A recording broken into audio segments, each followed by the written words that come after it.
kaagoy, meron nga mala blockbuster na nagtitinda nga dito sa night market nga ng Ordaneta. Nakalalapag pa nga lang ng kanilang benta ay sobrang dami na ngang taong pumupunta nga dito. Naggrabe nga sa haba ng pila. Sa sobrang dami pumipila sa kanila, hindi nga sila umaabot nga ng 2 oras. Isang oras pa nga lang ay talagang ubos na nga tong benta nga nilang tiramisu cake. Ito ang blockbuster nga sa night market ng Ordaneta.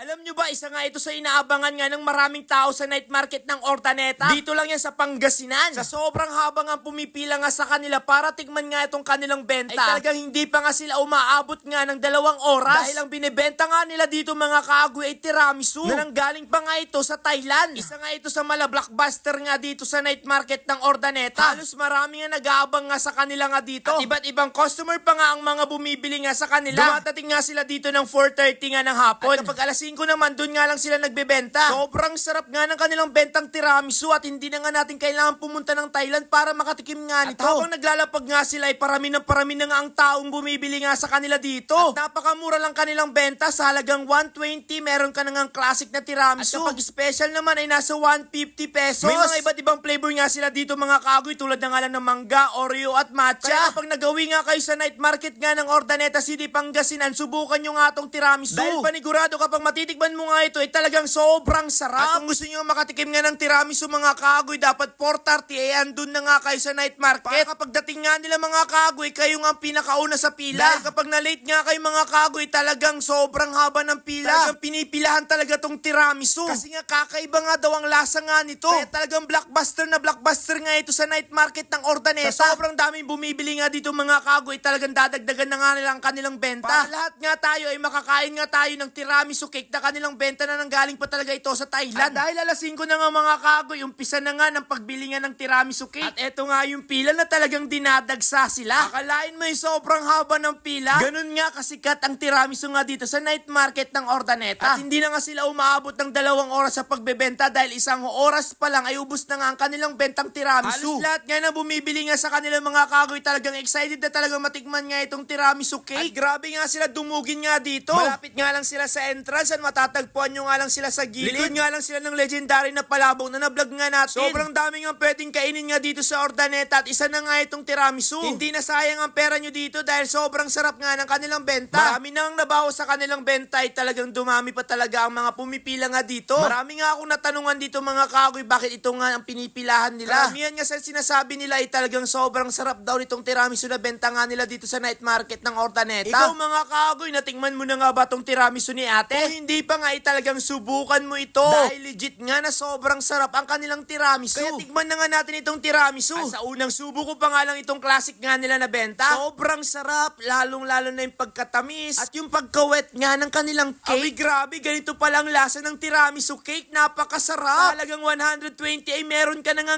ganito. At itong tinitikman naman natin mga kaagoy, itong strawberry na tiramisu. Na nabili nga lang natin ito sa 150. Grabe, lasang-lasa mo talaga yung pagka-strawberry nga ng tiramisu na to. Halos wala nga akong masabi sa sobrang sarap nga ng kanilang tiramisu cake. Mula nga sa alas 5 mga kaagoy hanggang 6:10 ay talagang ubos na nga ang kanilang tiramisu. Kitang-kita nga natin ito sa kanilang lalagyanan ay talagang simot na simot nga. Grabe, 1 oras lang yan mga kaagoy, talagang ubos na ang kanilang benta. Napaka-blockbuster nga nito, agoy!